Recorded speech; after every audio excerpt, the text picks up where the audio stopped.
Pada kesempatan hari ini kita akan belajar mengenai pengenalan terhadap SPSS sesuai dengan laptop atau komputer masing-masing, ya, sesuai dengan sistem operasinya. Silakan dicari, ya, shortcut untuk IBM SPSS, ya. Nah, tinggal kita ketik saja misalnya IBM. Nah, ini ada IBM SPSS statistik, ya, sesuai dengan versi teman-teman sekalian. Silakan diklik.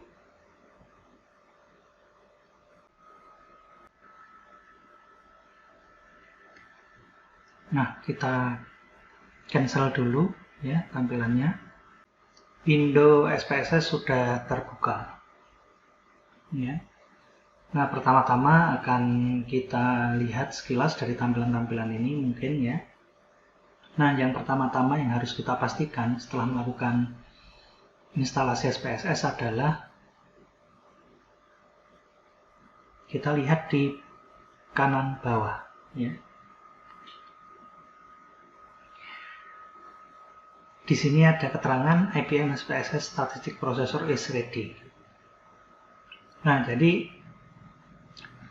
jika kita menggunakan SPSS, kita harus memastikan bahwa pada status kanan bawah, ya, keterangannya adalah Statistic Processor is ready.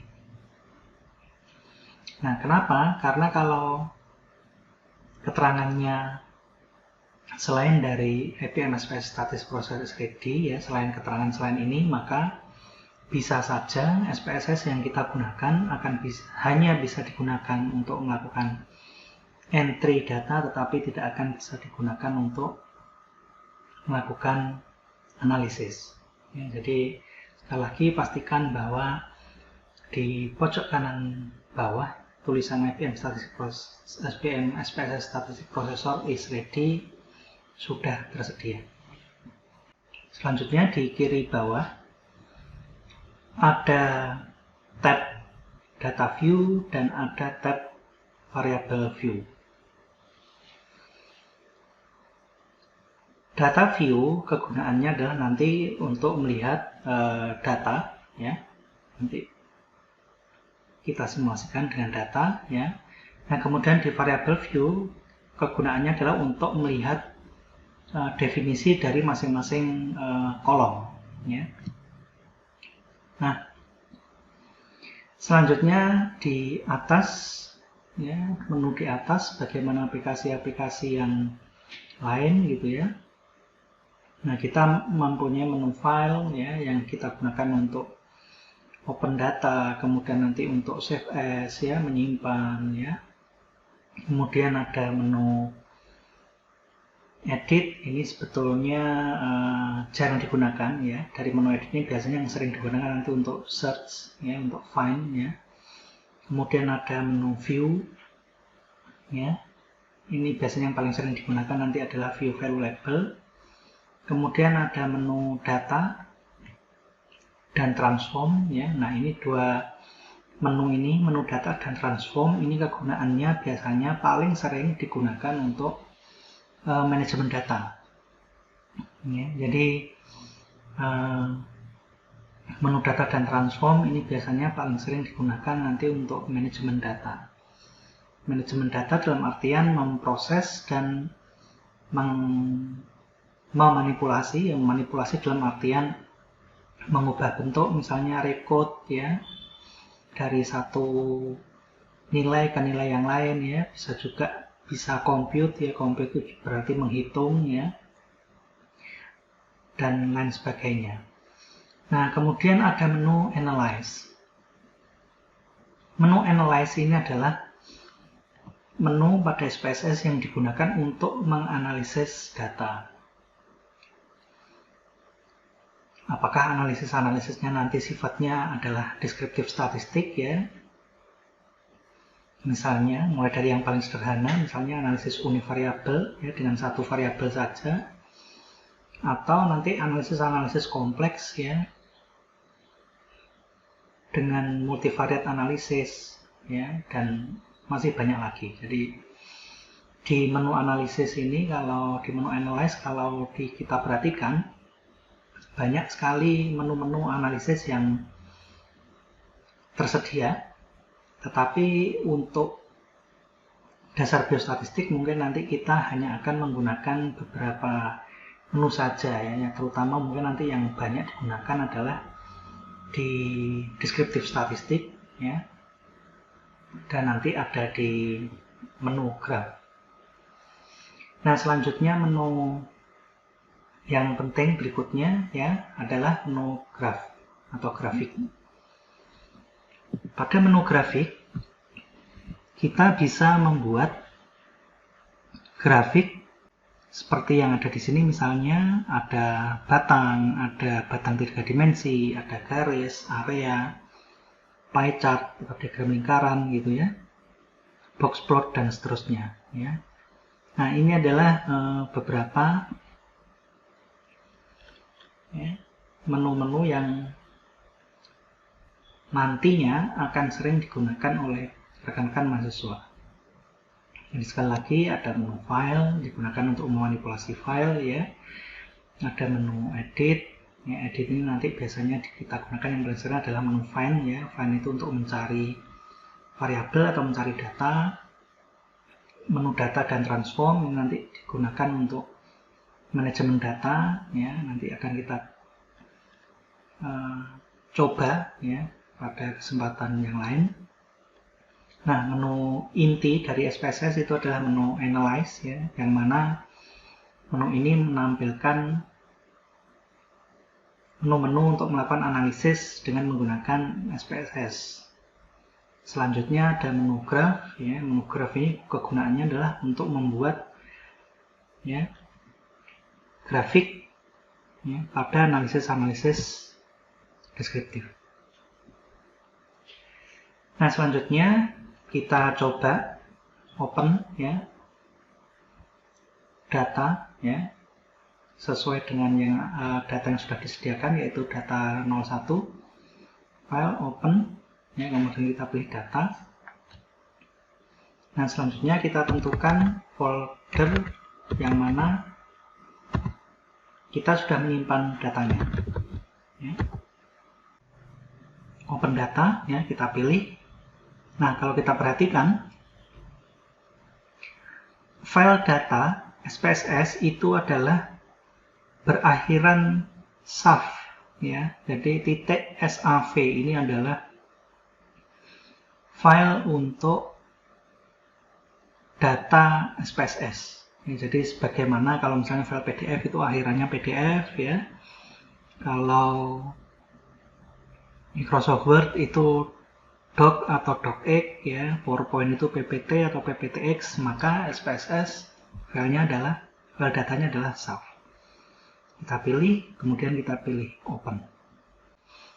Nah, kalau kita perhatikan ini adalah jendela SPSS tadi yang sudah kita buka ya. Nah, tapi muncul juga jendela kedua ya, yang kalau kita perhatikan di sini tulisannya adalah IBM SPSS Statistic Viewer output 1 ya. Nah, ini adalah tampilan output dari SPSS. Jadi ketika kita melakukan operasi fungsi dari SPSS, dari jendela SPSS, maka hasilnya akan dikeluarkan pada tampilan ini. Nah, tampilan ini juga bisa kita simpan ya. Nah, misalnya kalau saya melakukan frekuensi, kita coba ya sembarang ya, misalnya ya kita coba ya untuk melihat. Nah, ini yang saya maksud. Jadi ketika kita melakukan operasi fungsi pada menu data ya, pada tampilan data ya, pada analisis gitu ya. Nah, maka analisis itu akan ditampilkan pada tampilan output. Dan output ini juga bisa kita simpan ya. Caranya kita bisa pilih file, kemudian kita pilih save. Jika tadi pada SPSS data itu adalah berakhiran SAV, ya, maka tampilan output dari SPSS, ya, itu berakhiran SPV, yaitu SPSS Viewer Files, ya.